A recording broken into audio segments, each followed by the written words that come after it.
صدای میومد اونجا، صدای انگار مثلا آب میریخت یه نفر وسط آشپزخونه. یه توضیح به من بده. دوستم داشت آب میریخت کف زمین. اما تو میگی دوستم ولی تو آشپزخونه ما کسی رو ندیدیم. آره ها؟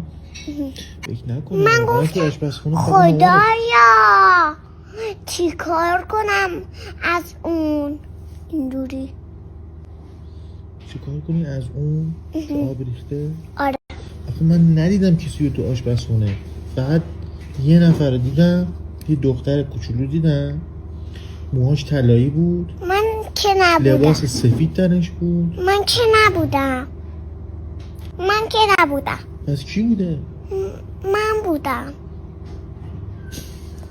چرا به من میگی کوچولو؟